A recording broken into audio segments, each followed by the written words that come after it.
Et bienvenue dans les podcasts de l'UNOMAG. Alors aujourd'hui, on parle d'un sujet clé, l'éducation française à l'international.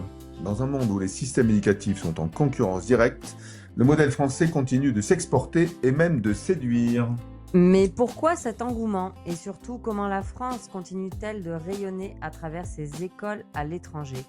Pour en parler, on reçoit aujourd'hui Jean-Marc Mériot, directeur général du réseau MLF Monde. Bonjour Jean-Marc Mériot. Bonjour. Alors Jean-Marc Mériot, c'est un parcours à la croisée de l'éducation, des médias et du numérique.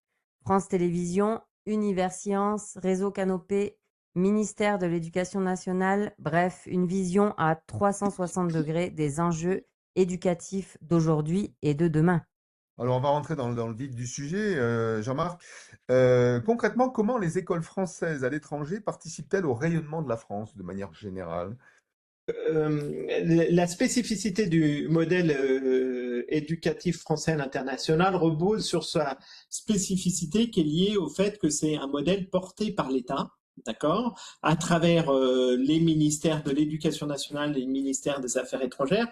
Il y a peu d'autres pays qui se sont dotés de cet outil d'influence à travers le monde. Et donc aujourd'hui, c'est vrai que la spécificité de ce modèle fait que quand vous êtes dans un établissement français à l'étranger, vous avez la possibilité, dans des établissements homologués, c'est la conformité au programme français, c'est la possibilité de passer le DNB et le bac français, c'est la possibilité d'avoir des enseignants détachés. Et donc, c'est vrai que c'est une dimension aussi importante, hein, c'est-à-dire d'avoir des enseignants du ministère de l'Éducation nationale détachés dans les établissements. C'est aussi avoir pour les ressortissants français un système de bourse. Donc, aujourd'hui, c'est vraiment à travers ce dispositif-là que, en tout cas, c'est le dispositif de l'enseignement français à l'étranger.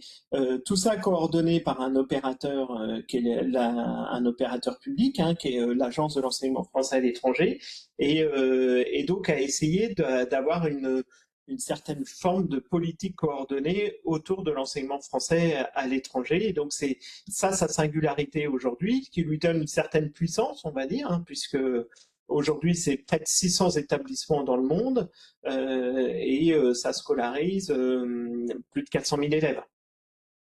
Est-ce que ce rayonnement passe aussi par la langue et la manière d'enseigner à la française? En Alors, dehors des programmes, bien entendu, hein.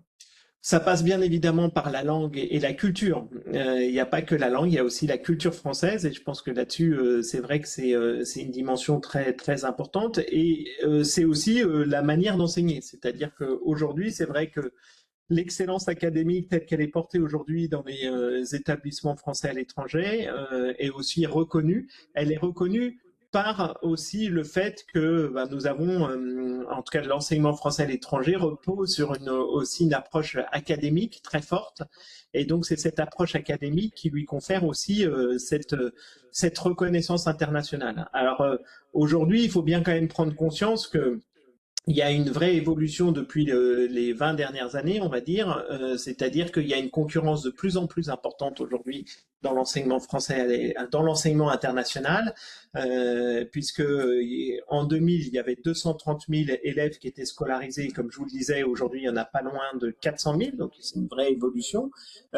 Mais à contrario, dans les établissements anglo-saxons, vous aviez moins d'un million d'élèves qui étaient scolarisés dans les établissements anglo-saxons en 2000 et aujourd'hui il y a 7 millions. Et tout ça est lié aussi à une approche où, en fin de compte, nous sommes confrontés à un marché de l'éducation aujourd'hui, à un marché de l'éducation internationale.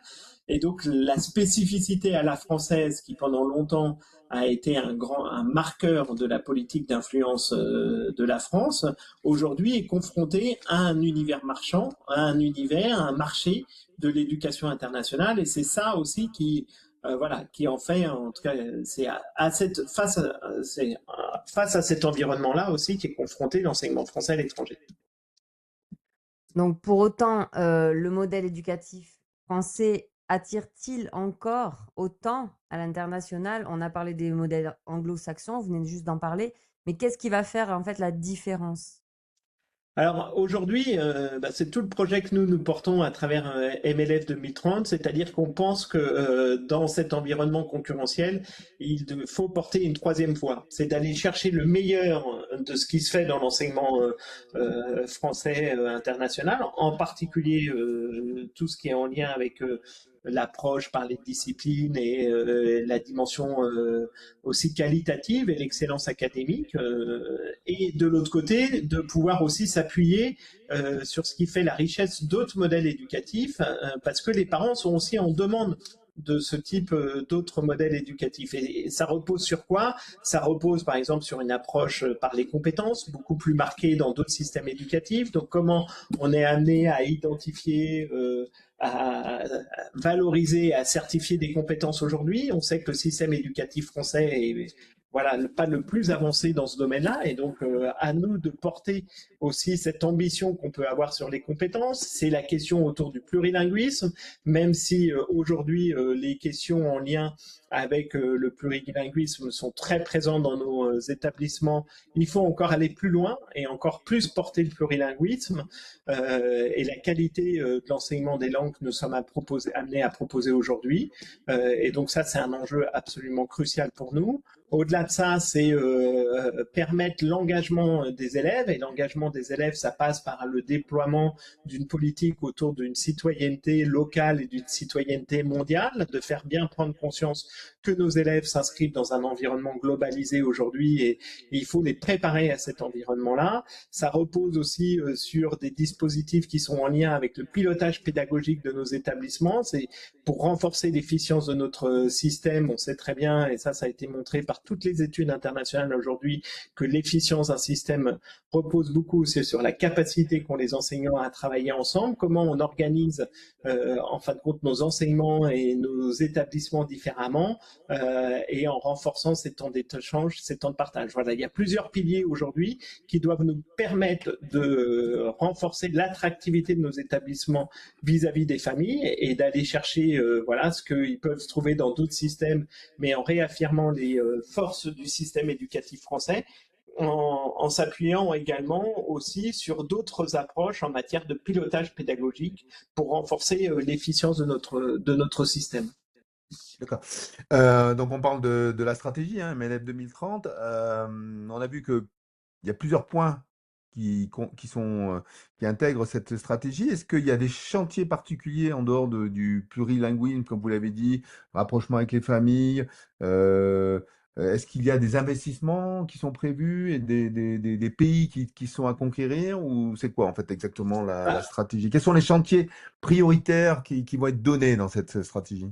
Alors, ce qui se passe, c'est que c'est vrai que la mission laïque française, qui a été créée en 1902, hein, avec l'ambition d'aller porter un modèle éducatif international, au moment où c'était plutôt porté par des congrégations religieuses, s'est construit aussi dans une volonté de pouvoir aller là où on avait besoin d'elle.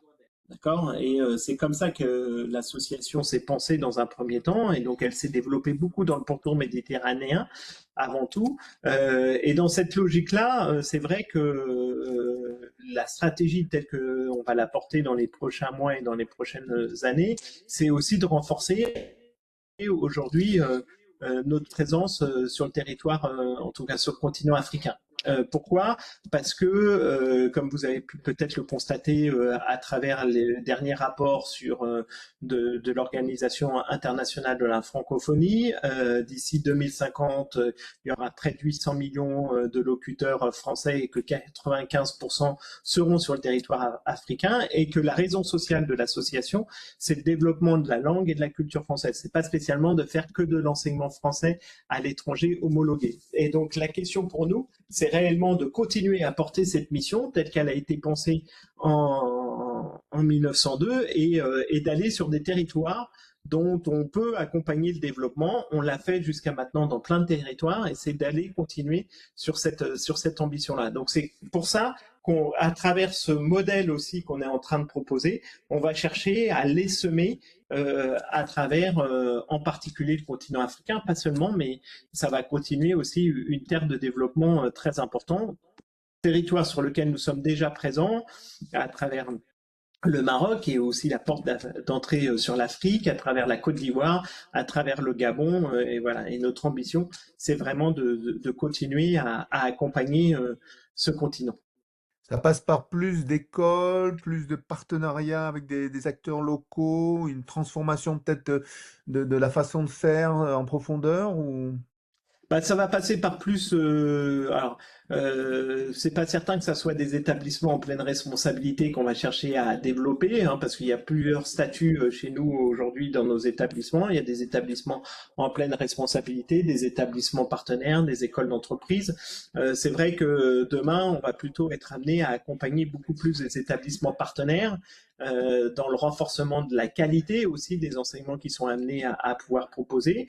Ça sera possiblement des établissements qui veulent aller vers de l'enseignement homologué, mais peut-être pas seulement. C'est-à-dire qu'il y a plein aussi d'établissements, en particulier sur le territoire africain, qui aujourd'hui ne sont pas homologués, qui proposent des programmes en langue et en culture française. Et notre ambition, c'est de les accompagner dans un renforcement de leur qualité pédagogique pour faire qu'ils puissent accompagner aussi le développement de leur pays. Alors, Jean-Marc Merriot, impossible de parler d'éducation aujourd'hui sans parler de numérique. Quel rôle joue-t-il dans le développement du réseau MLF Monde? Est-ce que ça devient un argument d'attractivité? Et sur des sujets comme l'IA ou la souveraineté numérique, quelle est votre ligne? Alors, bien évidemment, le numérique constitue un enjeu très très fort quand nous sommes dans ces environnements globalisés. La MLF a toujours été amenée à porter un vrai discours sur le numérique depuis très longtemps. Et c'est vrai que nous, on s'inscrit aussi dans cette continuité de pouvoir là aussi faire que le numérique serve les apprentissages. Alors, bien évidemment, l'IA en constitue une des briques essentielles aujourd'hui. En tout cas, on ne peut pas faire sans l'IA. La question, c'est aussi d'avoir une ambition tout en ayant du discernement. Voilà. Donc, par rapport à l'IA, c'est un discours qui était déjà porté il y a quelques années, mais voilà, avoir de l'ambition tout en ayant du discernement. Mais je pense que avec l'IA, c'est vraiment aussi ce discours-là qu'il faut porter aujourd'hui. Donc, ça veut dire quoi? Ça veut dire réellement, se former nos élèves aux enjeux de l'IA. Ça passe par quoi? Ça passe par un renforcement, et c'est toute une politique autour que nous portons sur la culture scientifique, parce qu'on pense qu'aujourd'hui, l'enjeu de la culture scientifique pour pouvoir comprendre l'IA, pour pouvoir intégrer l'IA, est absolument essentiel. Tout ce qui concerne toute la culture algorithmique, par exemple, hein, et tous les enseignements algorithmiques sont absolument essentiels aujourd'hui pour que nos élèves, très tôt, puissent appréhender ce qu'est un algorithme et ce que ça implique derrière. C'est aussi toute une connaissance qui est des fois un peu le parent pauvre de ce qui correspond à l'enseignement des mathématiques, c'est la statistique. Aujourd'hui, l'IA repose essentiellement que sur du modèle prévisionnel et du modèle statistique. Donc, faire prendre conscience à nos élèves de l'importance de la statistique aujourd'hui est absolument essentiel. C'est aussi faire que on puisse offrir des environnements sécurisés à l'ensemble de nos enseignants en particulier. Et c'est pour ça qu'on est en train de travailler là sur un chatbot souverain spécifique MLF. C'est comme ça qu'on a imaginé aussi notre développement dans l'usage de l'IA. Donc on a fait déjà un premier POC sur ce chatbot avec aussi une banque de programmes, en tout cas une banque de séquences et de prompts pour permettre d'aider les enseignants à l'utilisation dans le cadre de leurs cours. L'objectif pour nous, et c'est toujours le même, hein, c'est de permettre grâce à l'usage de l'IA pour un enseignant, c'est qu'il retrouve du temps pédagogique dans sa classe pour renforcer la différenciation pédagogique au sein de sa classe. Il a besoin de temps pour faire que sa différenciation pédagogique soit réellement incarnée au sein de sa classe, et on pense que l'IA peut être un outil pour l'aider à retrouver du temps pédagogique et à permettre de mieux suivre chaque élève. Et en tout cas, on fait ce pari-là.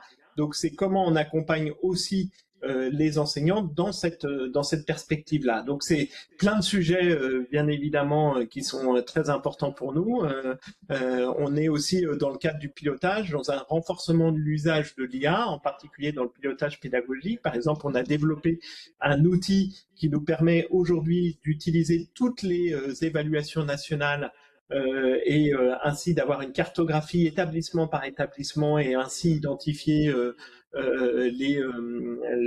voilà, la situation de chaque établissement et ainsi imaginer des dispositifs d'accompagnement spécifiques pour nos établissements. Donc c'est voilà un chantier absolument énorme qu'on prend à bras le corps. On va aussi être amené à rédiger un livre blanc dont l'objectif est de pouvoir déterminer, en tout cas écrire une doctrine sur l'usage de l'IA dans nos établissements.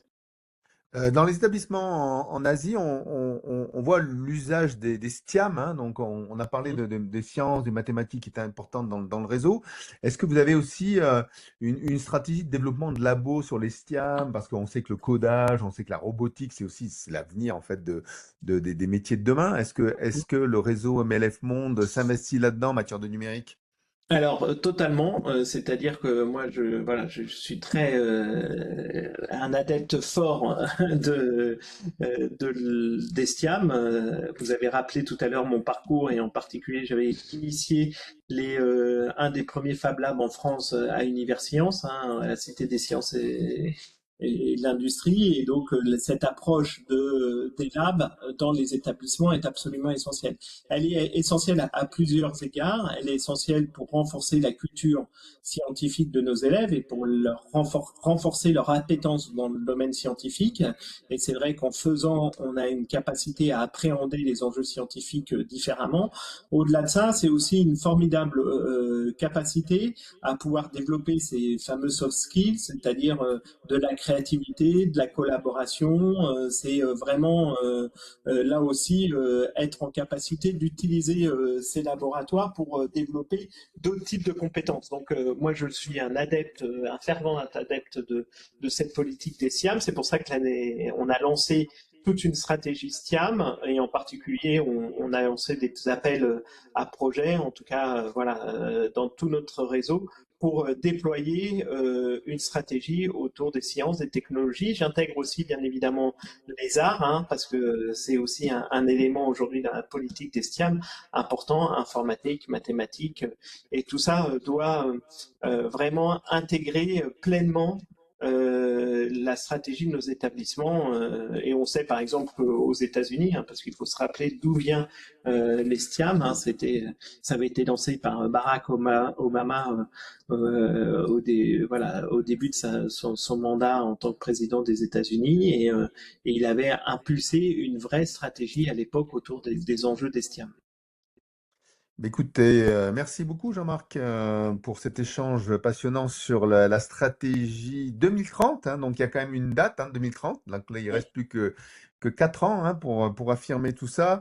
On le voit bien dans l'éducation française, elle est quand même en phase de compétition, hein. On sait tout le monde nous attend sur le sujet. Ce n'est pas simplement qu'une question d'enseignement, c'est aussi de l'influence, hein, parce que quelque part, hein, ça va de pair avec le développement de la francophonie, hein, vous l'avez dit tout à l'heure. Aurélie, est-ce que tu souhaiterais rajouter quelque chose? Et oui, entre attractivité, innovation et défis numériques, le modèle continue d'évoluer et de s'exporter. Eh bien, merci de nous avoir écoutés. Et si cet épisode vous a plu, n'hésitez pas à le partager. Et on se retrouve très bientôt pour un nouveau numéro de Portrait du numérique. Merci beaucoup pour l'invitation.